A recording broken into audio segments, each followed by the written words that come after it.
How Stand-Up Comedy Converted Me from Atheist to Jew, an essay by Matt Ruby. That's me.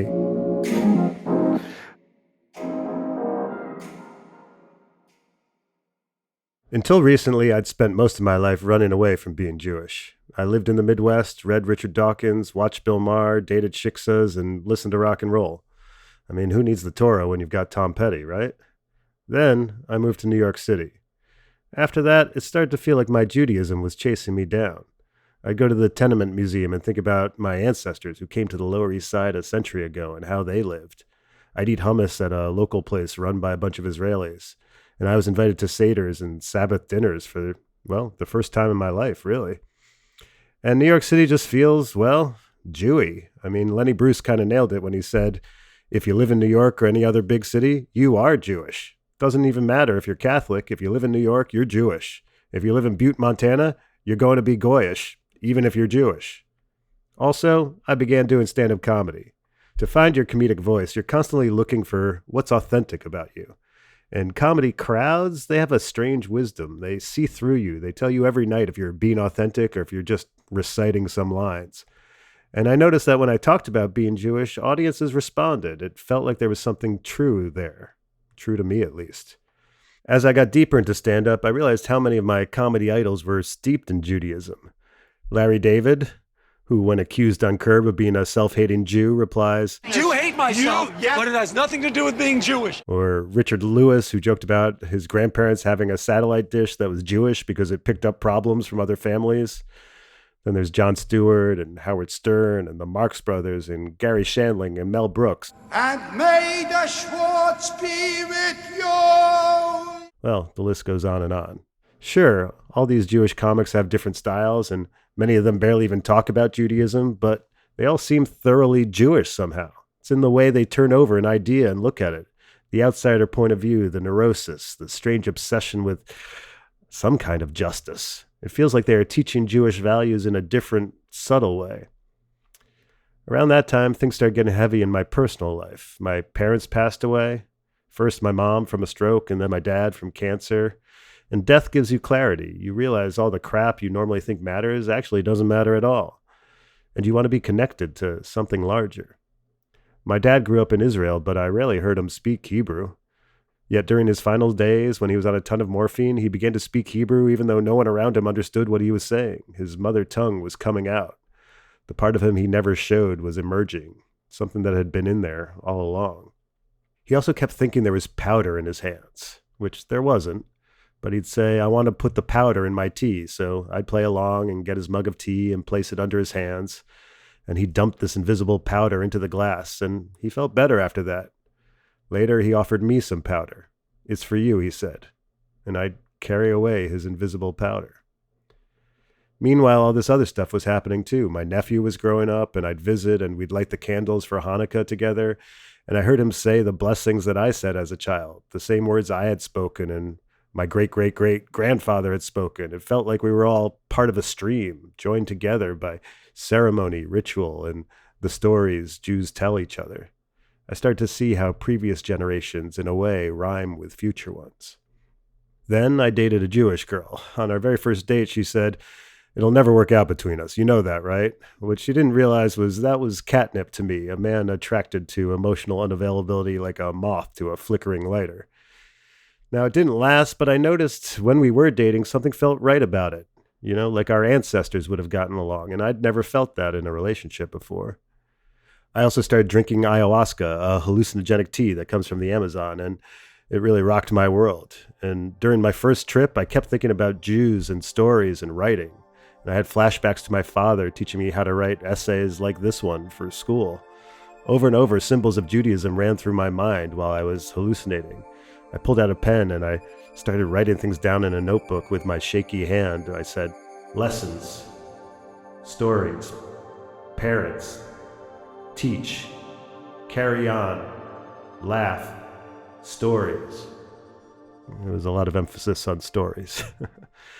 After that, I thought more about how much I was influenced by Jews. I recalled seeing Leonard Cohen live and feeling blown away by how he combined faith, lust, humility, and poetry.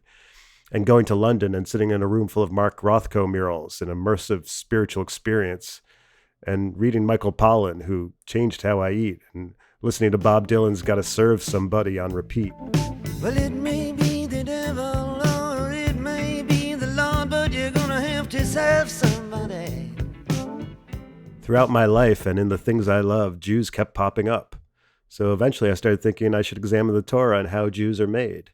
If I enjoy running the app so much, I should look at the source code. So I decided to give Torah study a try. For years, I met with a rabbi once a week to discuss the Torah. At first, I kept challenging him. People really live to be 700 years old? I mean, come on. The ark really carried all of those animals? Seriously? But eventually I chilled out with the gotcha questions. They seemed besides the point. Instead of taking it literally, I've come to see the Torah as a blueprint for faith. Even if everything in it was just invented by some ordinary dudes, I'm not sure that makes it any less incredible. In fact, to create a fiction that enduring, that might be the greatest miracle of all. I don't have a clean ending here. I still tell jokes. I still struggle with Judaism. I know more about it, but I don't really follow the rules, and I'm not sure I ever will. But something that seemed fuzzy feels more in focus. I feel more connected to my roots. I feel like I understand just a little bit better the invisible powder one generation of Jews hands to the next.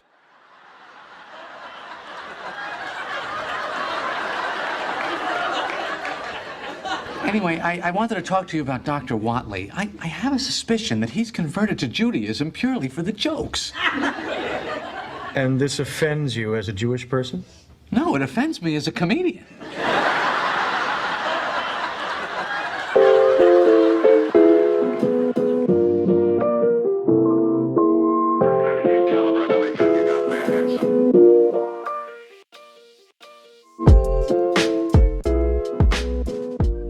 That essay originally appeared in my Rubes letter, my weekly newsletter that you can sign up for at mattrubycomedy.com/subscribe. Now, to ask some follow-up questions is our producer, Jeremiah McVeigh. Hey, Jeremiah.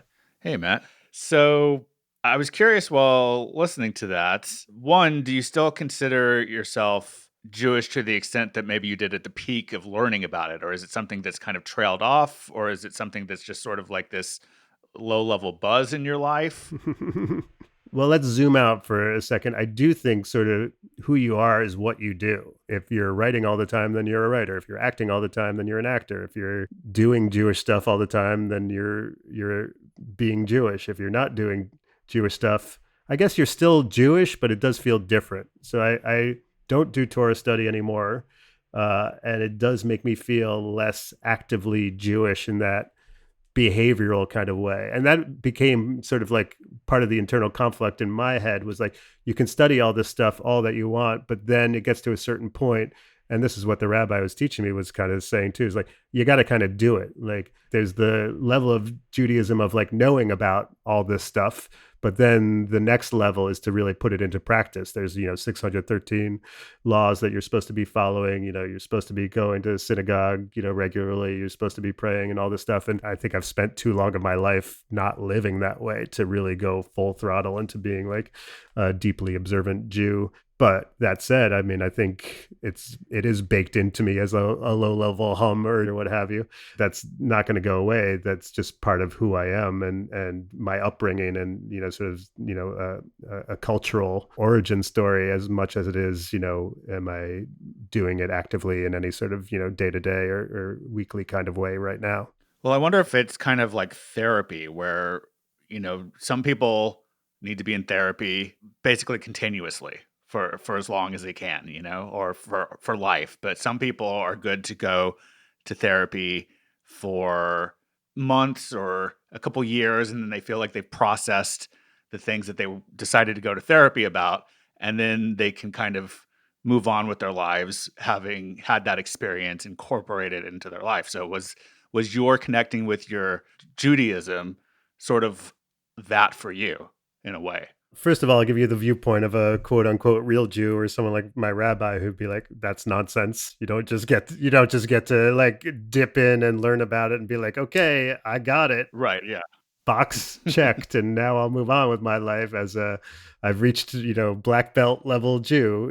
It's like the entire sort of foundation of it is as a practice that you continue to do. But for me personally, it was definitely a leveling up in understanding of kind of coming back to Judaism with the mindset of an adult, instead of being a child, and sort of learning it in this, introductory kind of way, to go back as a grown up and be like, okay, what's really in this book? What are we really talking about here? What are the real reasons for this stuff? And then, on my own, sort of like from an archetypal Joseph Campbell, kind of way, like what is the purpose of these myths? What are they really accomplishing for us as like a tribe?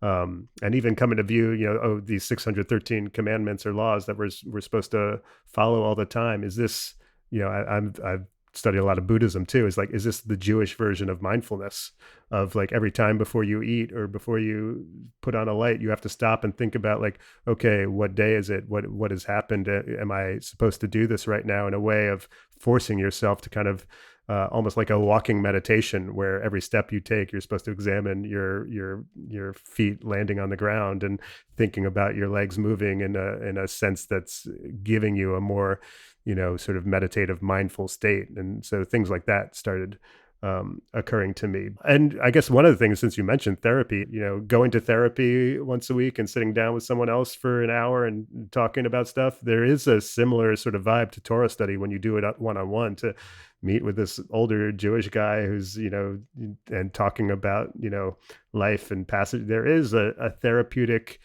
element to it, and it is an oral tradition. And I think part of the reason for that is to get two Jews in a room, from different generations, talking to each other about their experiences and having that back and forth. So I do, and I don't think it's a coincidence there's so many Jewish therapists and that there's this overlap between it, because I think there is something about it that does have that vibe in a way.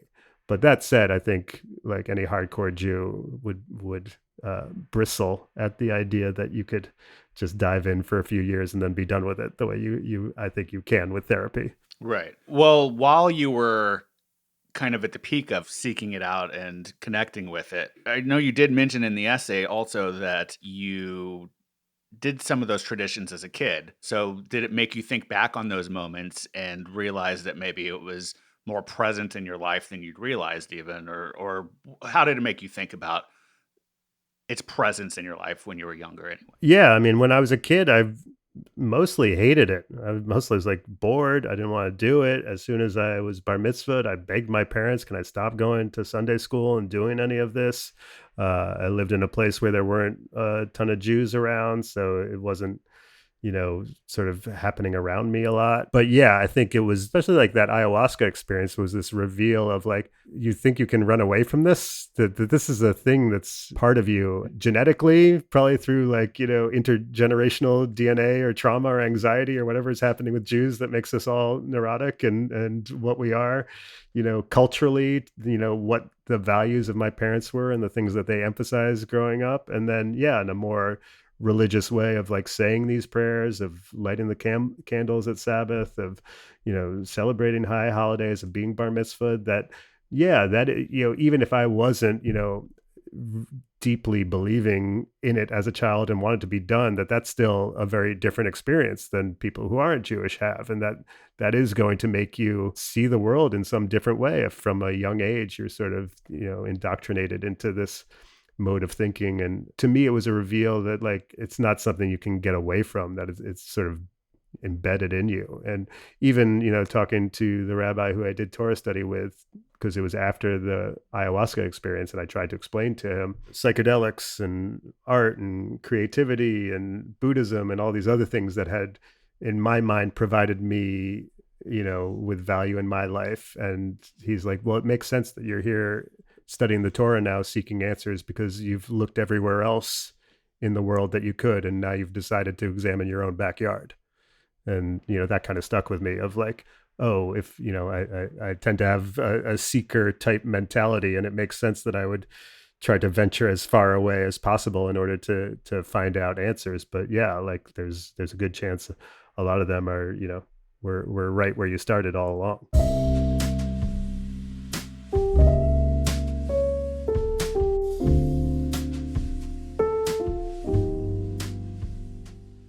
And now for some quickies. Look, y'all have been doing a bad job hiding your drug deals on Venmo, okay? No one's buying that you're paying some guy named Dark Lord $180 at 2 a.m. on Saturday night to go skiing.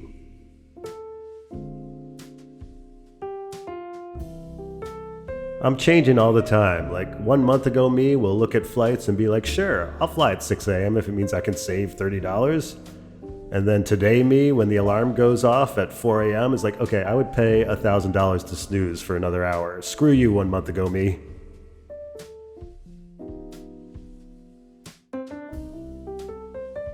New York City, it's the city that never sleeps.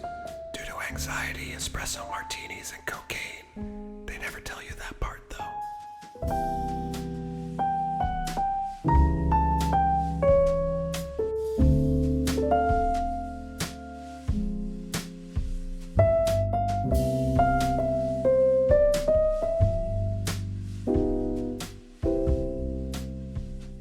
You can subscribe to or follow this show just about anywhere you listen to podcasts. If you have a moment, please rate and review the show on Apple Podcasts, Spotify, Good Pods, or anywhere else that allows you to do that. And when I say that, I mean, like, leave it a good review. I feel like that's obvious, but if you're just going to leave it a bad review, you don't have to. Anyway, it helps others find the show, which I really appreciate. If you want to reach out to me directly, you can email me at mattruby@hey.com. That's mattruby@hey.com. And if you like this podcast, you should subscribe to the Rubes Letter, where what you just heard first appeared. You can find that at mattrubycomedy.com/subscribe. And while you're at mattrubycomedy.com, you can also find links to my Instagram, Twitter, YouTube, and TikTok, where I post clips of my stand-up and other stuff too. Thanks so much for listening. I appreciate it.